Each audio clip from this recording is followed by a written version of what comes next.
नमस्कार, मसाला टेल्समध्ये तुमचं स्वागत आहे।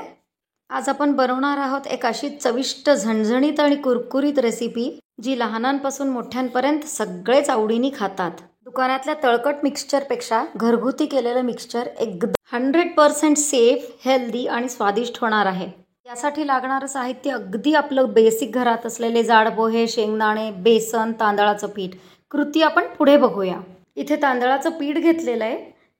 यात मीठ, हिंग, तिखट, ओवा, हळद आणि 3 ते 4 चमचे गरम तेलाचं मोहन घालून पीठ चांगलं कालवून घ्यायचं आहे। आपल्याला थोडंसं मऊच ठेवायचं आहे पीठ। गरम पाणीचा वापर केलेला नाही आहे इकडे, फक्त गरम तेलाचं मोहन दिलेलं आहे। पीठ छान कालवून घ्यायचं आहे आपल्याला आणि छान मळायचं आहे पिठाला। त्याच्यानी जी आपण नमकीन बनवू ती नमकीन खूप छान खुसखुशीत होतात। पीठ रेडी आहे आपलं। पीठ आपण झाकून एक 15 मिनिटं वेगळं ठेवूया आणि तोपर्यंत आपण बेसन कालवून घेऊया। इथं बेसन चाळून घेतलेलं आहे। मी इथे 1 वाटी बेसन घेतलेलं आहे। तुम्ही तुमच्या रिक्वायरमेंटच्या हिशोबाने बेसन घेऊ शकता। बेसनमध्ये गरम तेल, हळद, हिंग आणि मीठ फक्त एवढंच घातलेलं आहे। तुम्ही ओवा, तिखट आवडीप्रमाणे घालू शकता।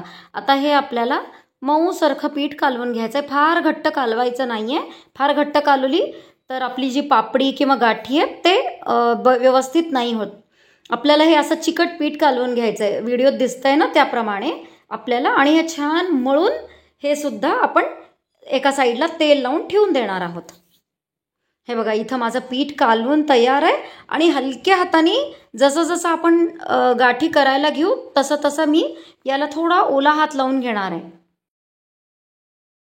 शेवपात्राला तेल लावून ग्रीस करून घेतलेलं आहे ऑलरेडी। आता मी त्याच्यामध्ये जे तांदळाचं पीठ कालवलेलं होतं ते मिश्रण भरून झाकण लावताना थोडं सांभाळून, कारण वरचे थ्रेड्स बहुतेक नीट लागत नाहीत। इथं तेल तापलेलं आहे, तुम्ही बघू शकता। छान तापलं आहे तेल। आता मी ह्यात शेव तळून घेते। शेव तुम्ही तुमच्या साईजच्या आवडीप्रमाणे जाड पातळ कुठलीही घेऊ शकता। मी इथं मीडियम साईजची तांदळाची शेव काढून घेते। आपण मिक्सचरमध्ये कुठलेही साईजचे शेव मिक्स करू शकतो। थोडीशी जाड, थोडीशी पातळ किंवा एकदम जाड।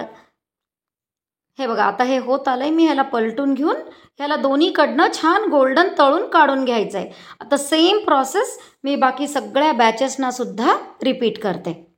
1 मोठी वाटी तांदळाच्या पिठामध्ये पाव किलोपेक्षा जास्ती तांदळाची शेव झाली आहे। तुम्ही बघू शकता इकडं किती छान झालं आहे हे।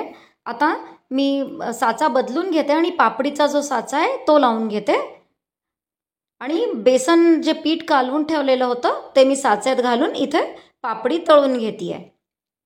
पापडी खूप हलकी होती कारण आपलं जे बेसन आहे एकदम बारीक 0 नंबरचंच बेसन वापरलेलं आहे इथे। आणि शक्यतो 0 नंबरचंच बेसन वापरा बस। आता सेम मी बाकी सगळ्या बॅचेसना आपण सेम रिपीट करते।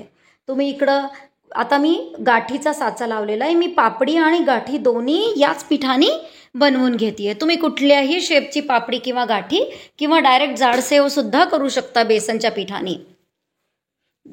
मी थोडीशी गाठी आणि थोडीशी पापडी करून घेतली आहे इथे। आणि ही फार लाल काढायची नाही गाठी मात्र।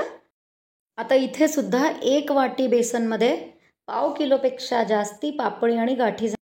आता ही शेव आणि पापडी दोन्ही तयार आहे। आता आपण पोहे तळायला घेऊया। जाड पोहे घेतलेले तिथे तुम्ही बघू शकता। फ्लेम मात्र हाय ठेवायची आहे पोहे तळताना केव्हाही, म्हणजे पोहे छान फुलून वर येतात। हे बघा, आता हे पोहे मी निथळून काढून घेते। आता मी शेंगा घालून घेतलेले आहेत। शेंगा सुद्धा आपल्याला छान खरपूस होईपर्यंत तळून घ्यायचे आहेत। शेंगा तुम्ही फुटाणे सुद्धा वापरू शकता। मी इथं फुटाणे घेतलेले नाही आहेत। कढीपत्ता घेते मी आता। कढीपत्ता तळून घेतलेला आहे। मग मनुका आहेत, हे काळे मनुका आणि साधे मनुका मी थोडे थोडे दोन्ही वापरलेत। तुम्ही काजू सुद्धा वापरू शकता यात। आता आपलं तळणं ऑलमोस्ट सगळंच झालेलं आहे। तुम्ही बघू शकता इकडे बेसनची पापडी आहे, तांदळाची शेव आहे, बेसनची गाठी आहेत, तळलेले जाड पोहे आहेत, कढीपत्ता आहे तळलेला, शेंगदाणे तळलेले, मनुके तळलेले आणि हिरवी आणि लाल बुंदी आहे। माझ्या हाताने तो व्हिडिओ तेवढा डिलीट झाला होता बुंदी, पण बुंदी तुम्ही मद्रास मिक्सचरमध्ये चेक करू शकता। लिंक मी डिस्क्रिप्शनमध्ये देते। आता हे सगळं आपण मिक्स करून घेणार आहोत. मसाले कालवायच्या आधी हे सगळं नीट मिक्स करून घ्यायचं आणि त्याच्यानंतर आपण मसाले मिक्स करणार आहोत. आता आपण एकानंतर एक मसाले घालून घेऊया. पिठी साखर, बडीशोपची पावडर, काळी मिरी, लवंग आणि विलायचीची पावडर, थोडंसं साधं मीठ, थोडंसं काळं मीठ, लाल तिखट, हळद, आमचूर पावडर, धनेपूड. तुमच्याकडे जर चिवडा मसाला तयार असेल तर तुम्ही डायरेक्ट चिवडा मसाला घाला. माझ्याकडे चिवडा मसाला नसल्यामुळे मी हे सगळं असं वेगळं वेगळं घातलं आहे. आता हे सगळं आपल्याला छान कालवून घ्यायचं आहे. मसाले जर कोरडे वाटत असतील तर एखादा चमचा तेलसुद्धा घालू शकतो. बघू शकता तुम्ही इकडं बिलकुल तेल लागलेलं नाही आहे, कारण आपण छान निथळवून काढलेलं होतं. आता हा मिक्सचर तयार आहे. याला आपण डब्यामध्ये स्टोअर करून महिन्यापर्यंत सहज ठेवू शकतो.